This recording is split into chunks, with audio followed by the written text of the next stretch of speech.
Boa tarde a todos.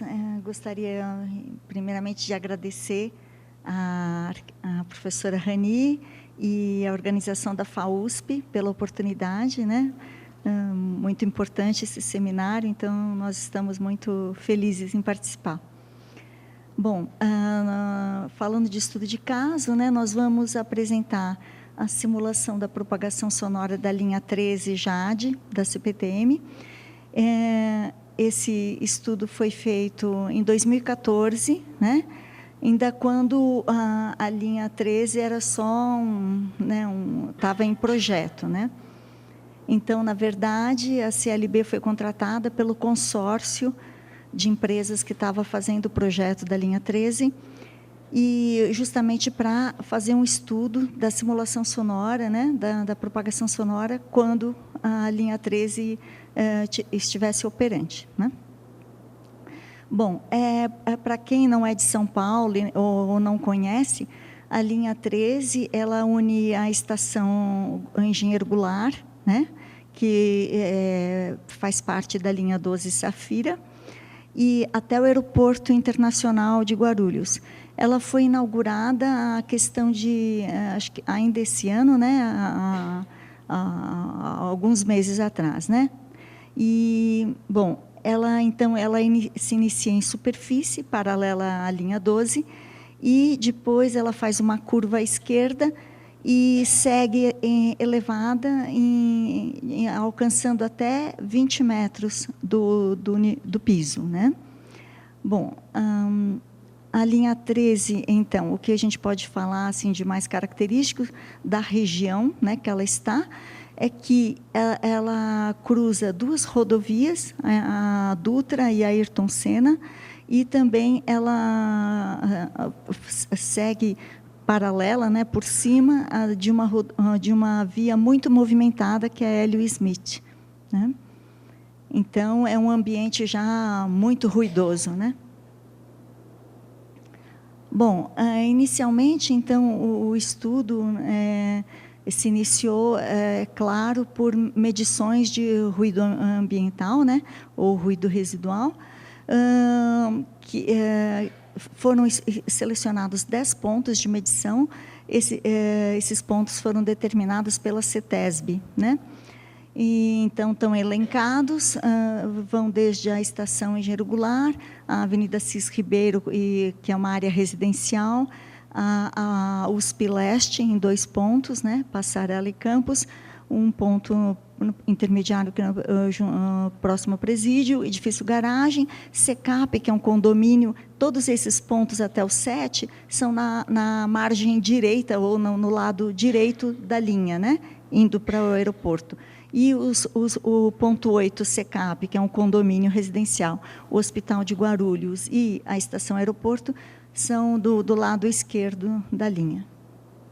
Então, na figura, mostra os pontos de medição. Bom, as medições foram realizadas nos períodos diurno e noturno, tá?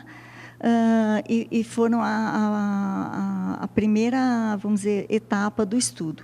Depois teve a modelagem digital, né, da área toda, foi utilizado o software SoundPlan, o Rafael vai falar sobre isso, a validação do modelo, através das medições, em loco, a caracterização dos níveis de ruído do trem, que eu vou explicar melhor, aí a obtenção dos mapas de ruído na área estudada e verificação de possíveis impactos e o dimensionamento de barreiras acústicas onde fosse preciso. Bom, as medições, a gente só selecionou algumas fotos, né? Então, no caso da USP, no leste, né? Então, elas compreenderam no período diurno a avaliação das 10 às 2 da tarde e no período noturno das 22 às 2 da manhã.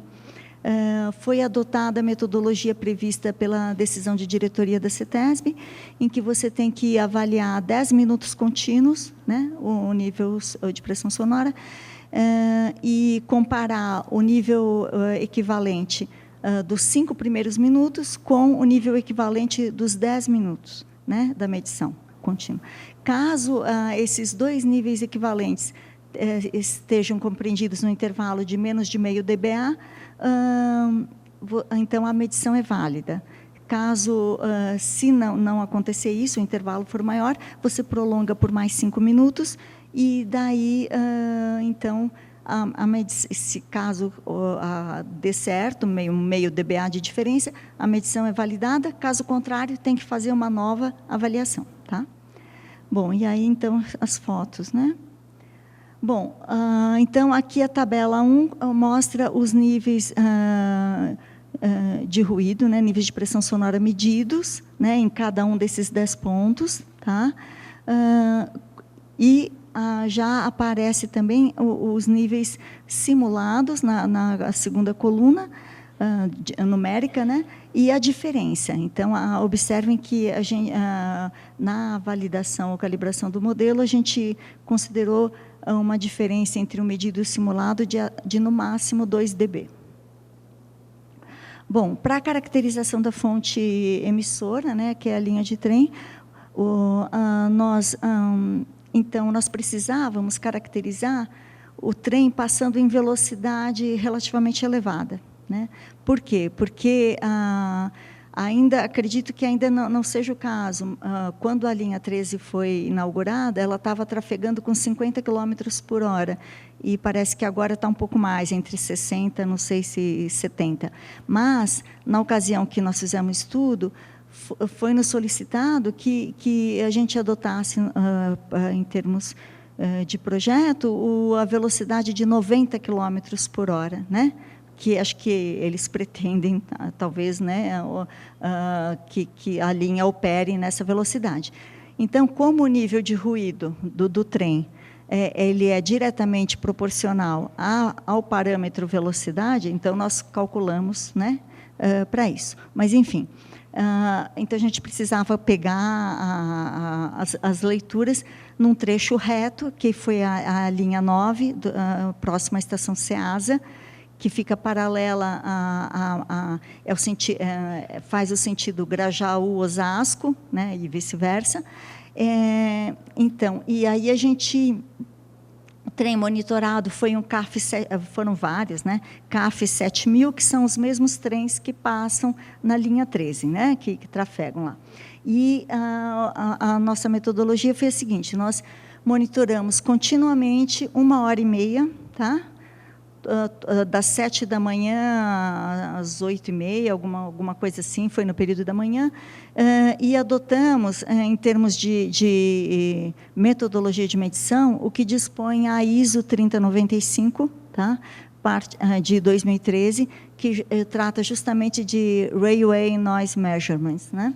Então, essa norma, ela determina que sejam feitas leituras em 2 alturas, né, distintas, 1,20 m e 3,5 m, e também que se tome a distância ao eixo da via da linha do trem de 7,5 m. Como, no caso, vocês estão vendo que o microfone está relativamente perto, né, da primeira linha, porque são 2 linhas paralelas, né? Então, ele ficou a 7,5 m da linha mais afastada. Dessa mais próxima ficou entre 13,5 e 13,70. Então, nós depois fizemos uma correção para isso. Mas isso foi porque essa estação ela está paralela à Marginal Pinheiros, então tem muito ruído de tráfego, né? Então, a gente quis ficar mais próximo à linha do trem para não sofrer tanta contaminação pelo ruído do entorno. Bom, aqui nós temos a tabela 2, que mostra os níveis sonoros mensurados das composições ferroviárias, né? Dos trens. Então, foram 18, vamos dizer, nós conseguimos caracterizar 18 passagens de trem, né? Aí na tabela nós vemos o número do carro, horário de passagem, o sentido, se era Grajaú ou Osasco. Alguns casos houve cruzamento de trens, né? Nós pegamos 2 ao mesmo tempo. Das 15 medições só foram válidas, ou 3 tiveram qualquer problema que a gente não conseguiu usar. E aí, vamos dizer, a 1,5 metro de altura, tem todos os níveis sonoros, né? E também, só para explicar isso, o que a gente considerou como válido da passagem era quando o trem, vamos dizer assim, o início, né, do primeiro carro do trem estava na frente do microfone, a gente considerava, né, que estava, vamos dizer assim, seria a partir dali a passagem. E quando o final do último carro também passava na frente do microfone, então esse intervalo compreendia vamos dizer assim, a gente utilizou para calcular o nível equivalente da passagem, tá? Bom, então o que a gente pode observar, né, que no caso do microfone 1,5 metro, a média foi 82,8 dBA, e no caso do microfone a 3,5 metros, a média ficou em 80,6 dBA. Isso é um resultado esperado, porque, vamos dizer, a maior fonte de ruído do trem é justamente o contato roda-trilho, né? Bom, então, agora, essa daí era a parte que eu tinha para falar. Agora, o Rafael vai, então, comentar com mais detalhe a simulação sonora. Olá, boa noite. Vou dar prosseguimento aqui, como a Maria Luísa disse. Eu vou dar enfoque principalmente na metodologia e desenvolvimento do modelo, também resultados e o que a gente teve como subproduto desse estudo. A propagação sonora, ela já foi muito dito aqui, mas ela permite que você simule diversos cenários diferentes. Dentre eles, o que a gente utilizou aqui principalmente foi estudar a propagação atual daquele ruído, sem a presença do trem, depois com a inclusão desse trem, dessa linha 13, e depois essa linha 13 mais uma medida mitigadora para, eventualmente, solucionar qualquer tipo de impacto que ela viesse a gerar. Aqui é um dos print screens da tela do modelo digital. Aqui você consegue ver um dos principais pontos receptores, que foi o CECAP, o condomínio CECAP, que é bastante comprido lá em Guarulhos, e tem um elevado número de conjuntos habitacionais. Tem o Hospital Geral de Guarulhos aqui também, que é uma das fontes mais sensíveis. E quando você muda a vista, você consegue verificar a altura aqui da linha, que é aqui mais ou menos uns 15 metros do solo, e também a presença de outras vias de bastante ruído, como, por exemplo, a marginal do Rio Baquirivu, que é um dos, juntamente com a rodovia Hélio Smith, um dos principais poluidores do local. Bem, a nossa simulação ela contemplou 4 cenários. O primeiro foi considerado apenas o ruído residual, ou seja, apenas o viário existente naquela época, em 2013. Depois, a segunda condição foi considerada apenas o ruído da linha 13 operando. E na terceira condição, nós juntamos os dois, o ruído residual e o específico, tendo, portanto, o ruído total, que seria o panorama que, de fato, ocorreria na vida real. A quarta condição, nós eliminamos o ruído residual e focamos o estudo apenas no ruído específico, mais uma medida mitigadora. Aqui, como já dito bastante, principalmente nas palestras do IPT e da Bianca, nós utilizamos aqui algumas normas, aqui diz industrial, mas na verdade é uma norma geral, que é a ISO 9613, partes 1 e 2, como dito também pela Elcione, desculpe.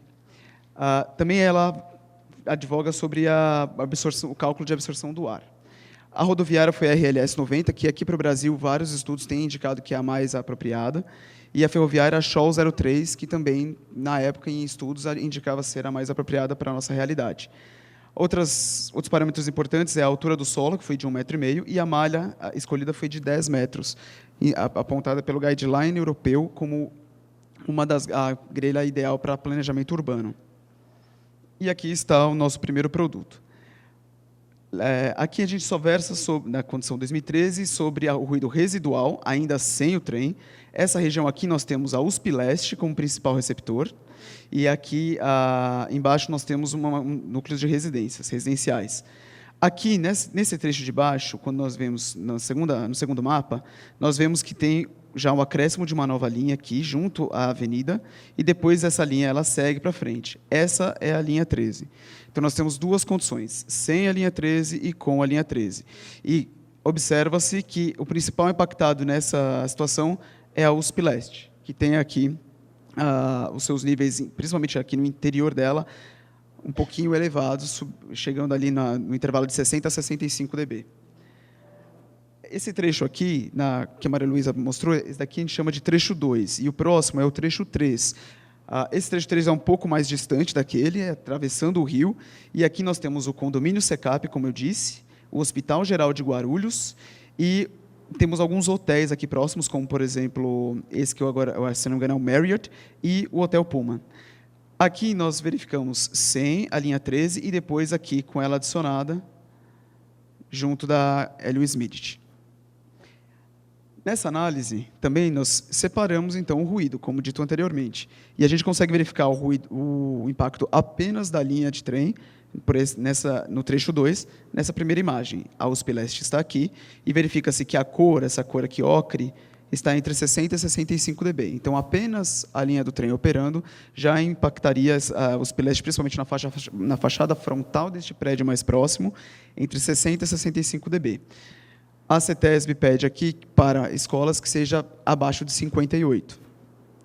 E aqui já é com o nosso tratamento. Então, foi colocada uma barreira mais ou menos dessa ponta até esta ponta, ou melhor, daqui mais ou menos, de 1,5 metro, o que deixa bem claro que ela dá uma bloqueada na propagação sonora em relação à USP Leste.